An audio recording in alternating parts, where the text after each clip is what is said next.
In real-world problems, there are some special situations we need to sort integer data.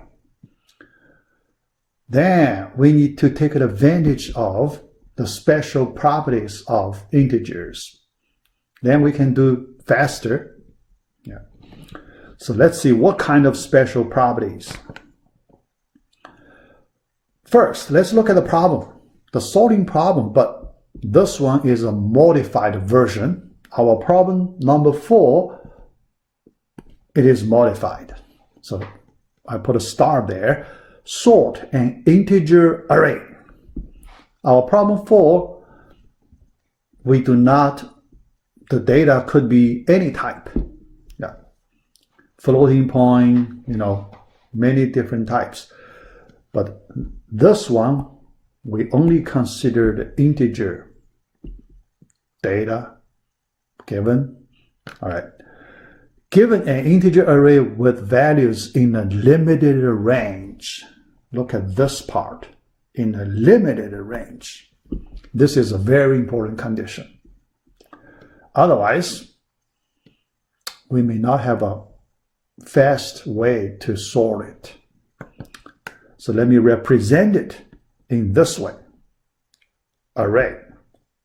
Notation like this. Then the range.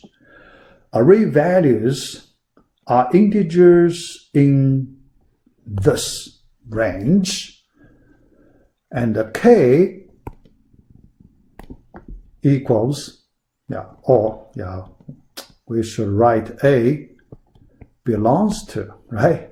More precisely, a belongs to bigger of n, bounded by a constant multiple times n of n.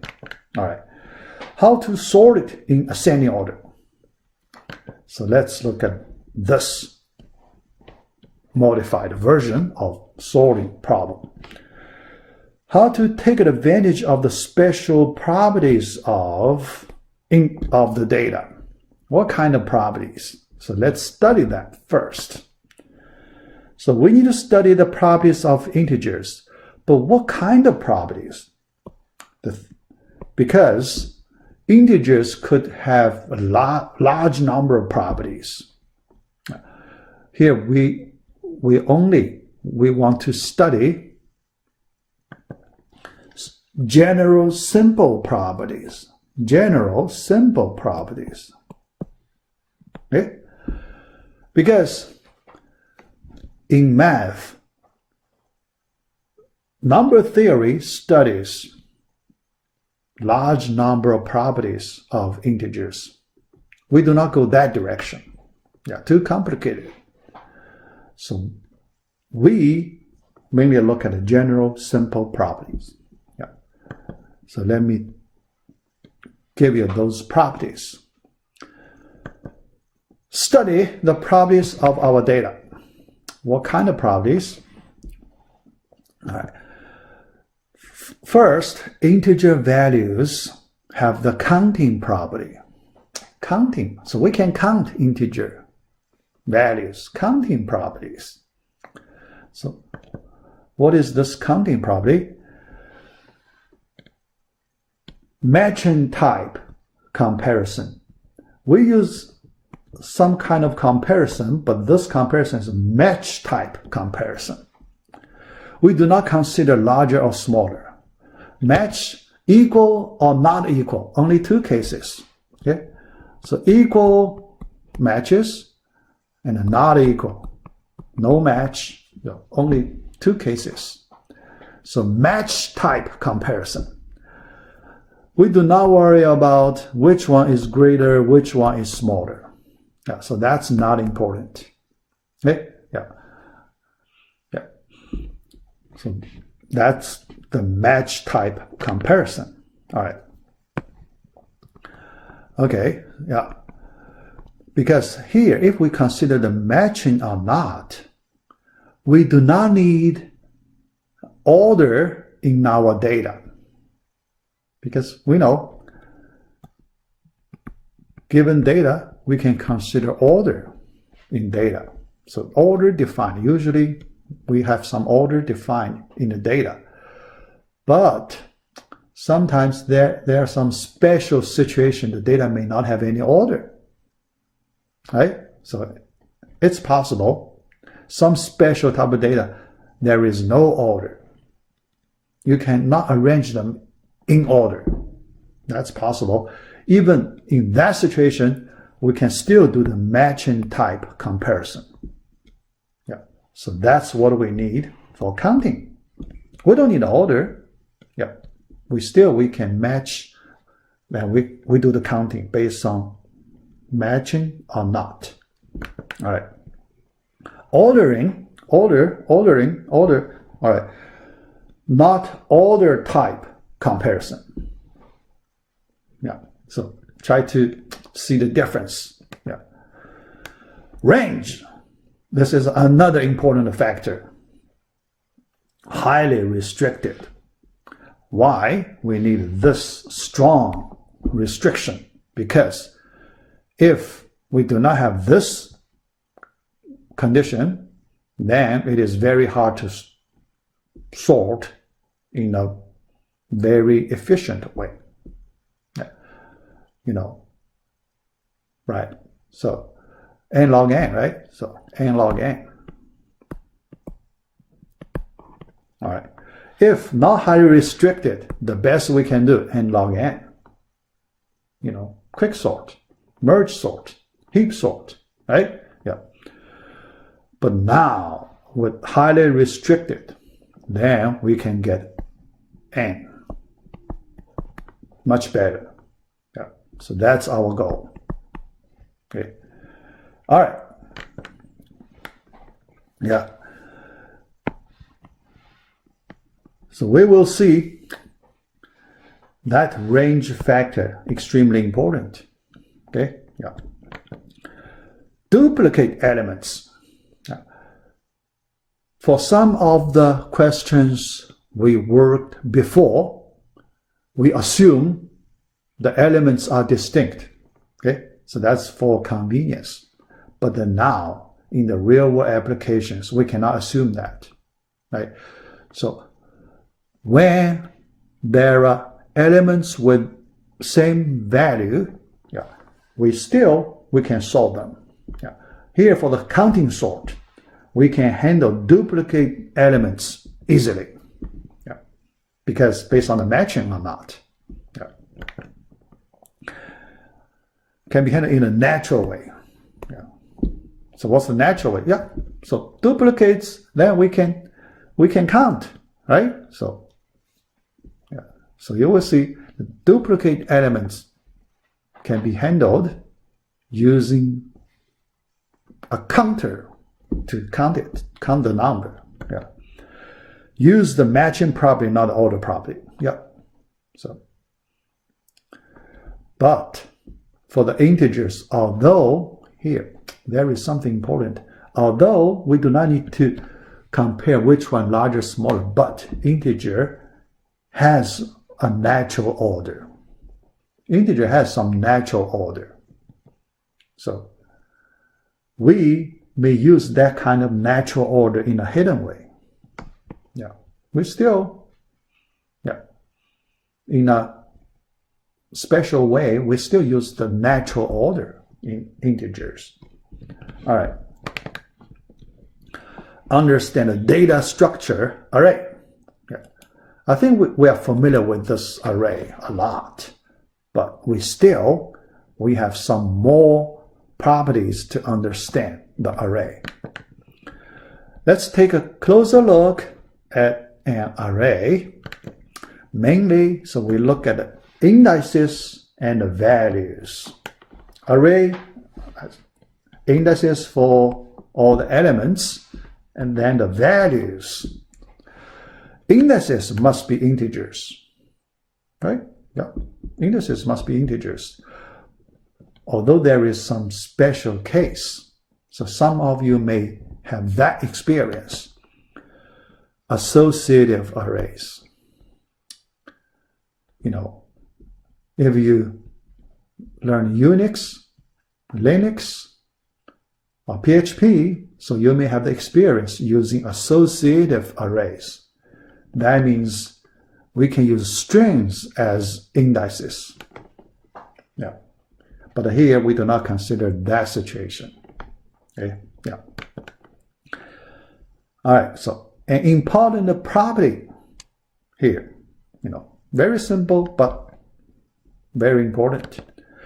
Given an array index, it is extremely fast to find the array element. So here, the search operation. We just want to do the search operation.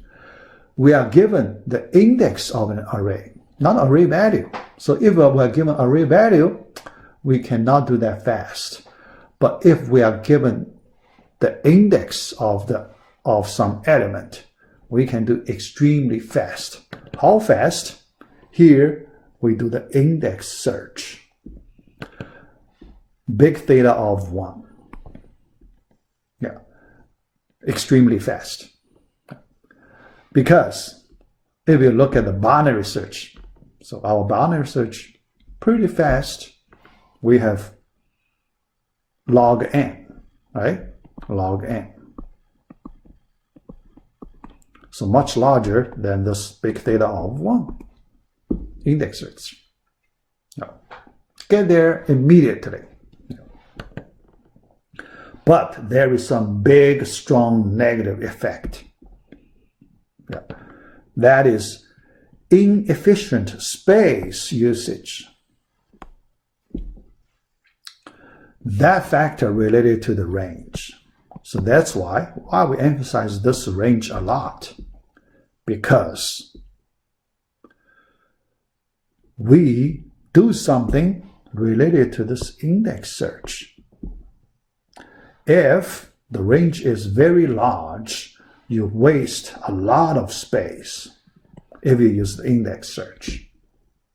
Yeah, that's the big negative effect. Yeah. So that's why we want to greatly limit the range, so then we can reduce the space use, make the space usage much more efficient. Yeah. All right. Yeah, let's understand more on index search. The properties of the index search.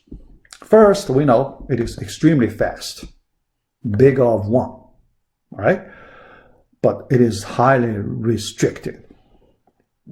Yeah. Advantage, disadvantage, all very big. Yeah. So this is extremely fast. This is a big positive factor, but this one is a big negative factor. Okay. All right. So now we want to try to improve for this big negative factor. Why it is so difficult when the values of the array not highly restricted. Yeah. So we can see this. Yeah.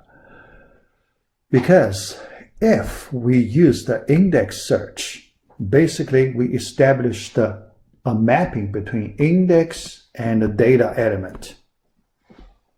That kind of 1-to-1 correspondence mapping. All right. All right.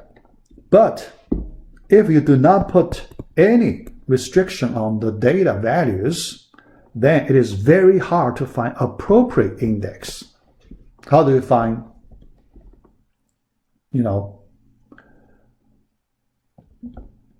good indexes? Very hard. Yeah. Because if the value spread in a very large range. Yeah. All right, so if the range is too large,